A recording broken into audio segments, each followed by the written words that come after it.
Hey everyone, welcome back to my channel, Abeer's Book Reviews, and today I'll be reviewing this book, Pensées by Blaise Pascal.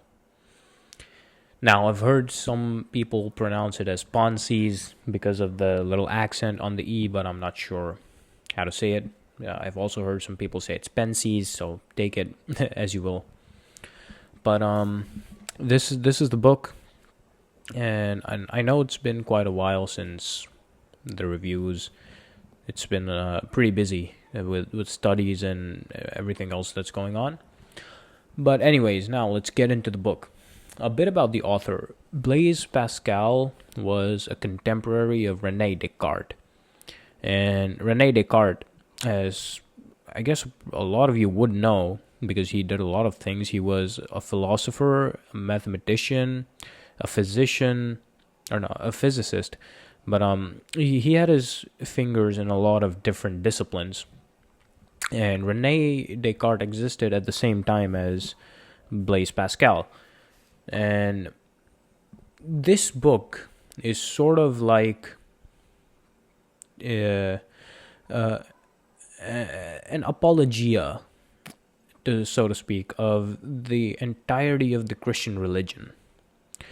It's not really one cohesive book in the sense that it does not have one unifying narrative or one story that develops, or one set of ideas that it focuses or pushes, but it's rather a set of writings or a collection of writings by Blaise Pascal on religion and theology and philosophy. And this book tends to be more towards the side of, defending religion.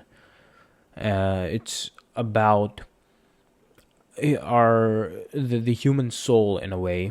It's filled with these little fragments of his view on life and faith, and how it can be used as a force for good, or how it's used as a force for good.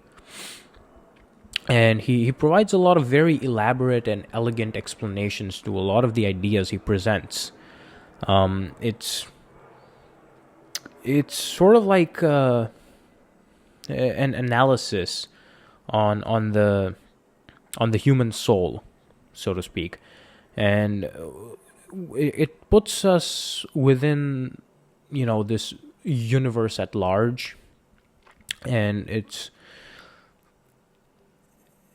very difficult to explain what the book is about, because it sets this one narrative throughout all the little fragments of text, which is the smallness of the human soul.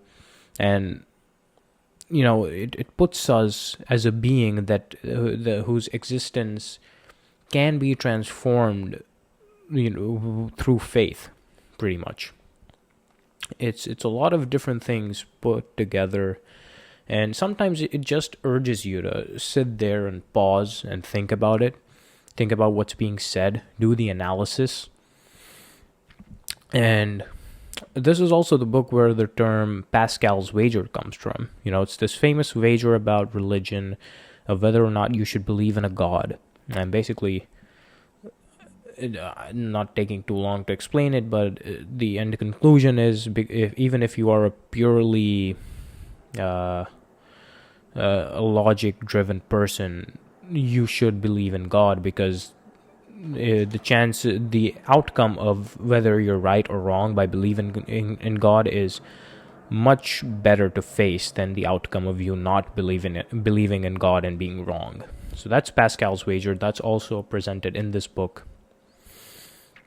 And again, it's a very weird, difficult book to explain, but I'll put it this way. If you are looking for explanations, or it doesn't necessarily have to be that you conform to one ideology. You could either be someone who believes in God and religion and the importance of it, or someone who vehemently opposes all of those.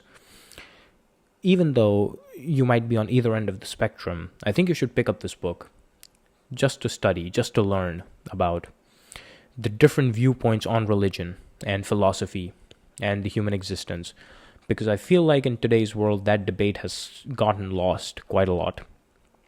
we're surprisingly enough not making the same arguments, or in the same capacity and in the same gracious elegance as Rene Descartes or Blaise Pascal made for either side. So just for those purposes, I think you should pick up this book and try to read it. It's going to be pretty difficult when you do end up reading it, and it's going to be even more difficult to explain like it is for me right now. But it gives you a very good sense of the arguments, and it lets you come to your own conclusions. And that's pretty much it about the book. Here it is once again. Pensées by Blaise Pascal. And if you enjoyed this video, make sure you hit the like button. If you're new and haven't already done so, subscribe to the channel to keep receiving more videos like this one. I've been Abeer Rao, and thanks for watching.